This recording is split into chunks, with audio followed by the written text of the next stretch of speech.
Our final storyteller. Pete, yeah, we'll bring your final storyteller up. All right, a round of applause for Pete, our final storyteller of the evening.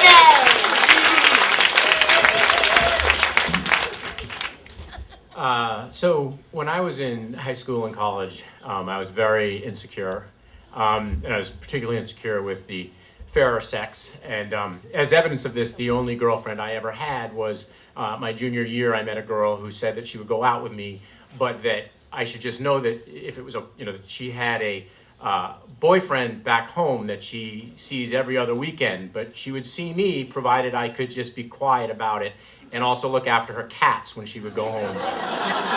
And, I said, you bet. Sounds good. So my senior year in college, I actually had a dalliance with a TA who was 8 years older than me. And this started me dating some older women. One was 11 years older than me, and all the way up to one that was 19 years older than me.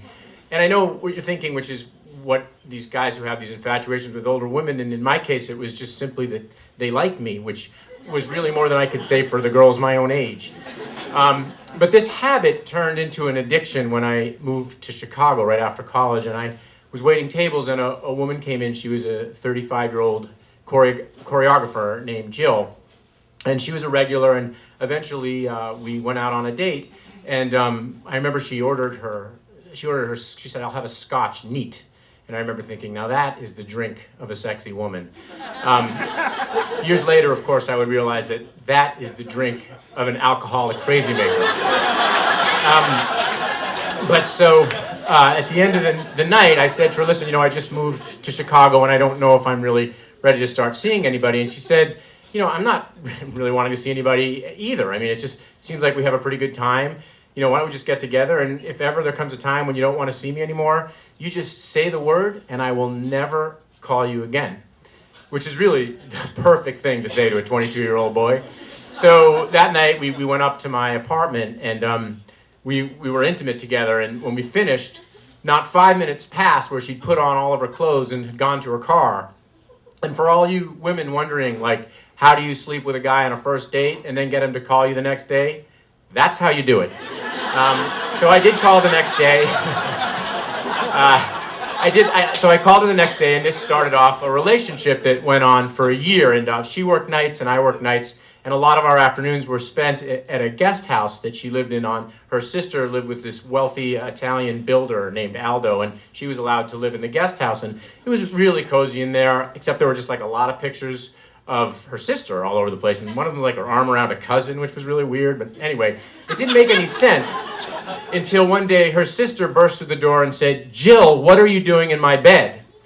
And that's when I realized that her sister lived in the guest house while Jill lived in the big house, because she was the one that was married to the construction magnate builder guy. So I said to her, this is over, don't ever call me again. And true to her word, she did not call me. And 3 weeks went by, and I just was thinking, how can somebody be so duplicitous, so cruel, and just not have any feelings? We've been together for a year, doing this. And so I called her. And I told her that I was really upset about what happened, which led to really angry sex and another year of dating her. And then we broke up, and then we got together and went out for another 2 years after that. So I guess I'm saying that I was with a married woman for 4 years, and I know she was crazy. I will tell you she was crazy. But, there's all kinds of crazy. There's there's coming into my restaurant, wearing nothing but a long coat and taking me to the bathroom. That's good crazy. Coming into the restaurant where I work, and after we've broken up, and telling me that you're pregnant so that we then get back together and go out for another 6 weeks before you tell me you made it up, that's bad crazy. At one point I called, my mother kept asking me, when are you going to, because I didn't tell her, when are you going to start dating? And I said, well, Mom, I'm actually do have a girlfriend. It's a 35-year-old married woman. And it took my mother about 5 seconds to recover enough to say, is she Jewish? But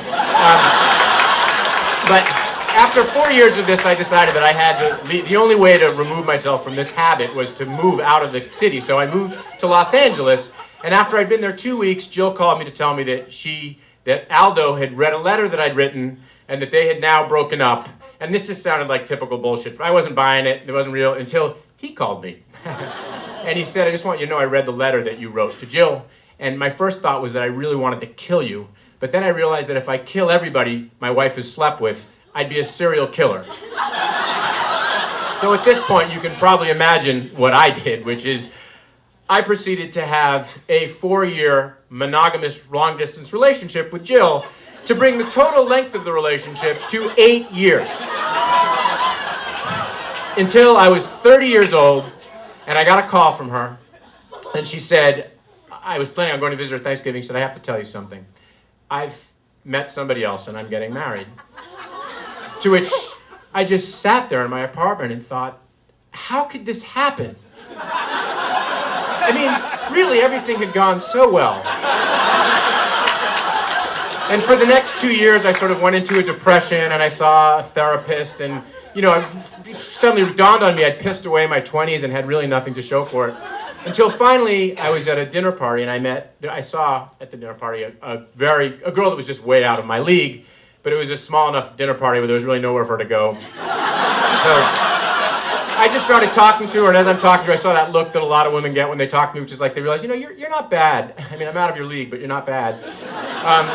So I ended up walking to her car, and we got to the car, and she said, I really like you, but I just moved to town, and I'm not really looking for anything. To which I said, well, I'm not looking for anything either. Why don't we just, we can just get together, we'll see each other, we don't. But if at any time you don't want to see anymore, you just say the word, and I will never call you again. That woman is the mother of my 2 beautiful daughters and my wife. Which just goes to show you that sometimes vice can lead to virtue. Thank you.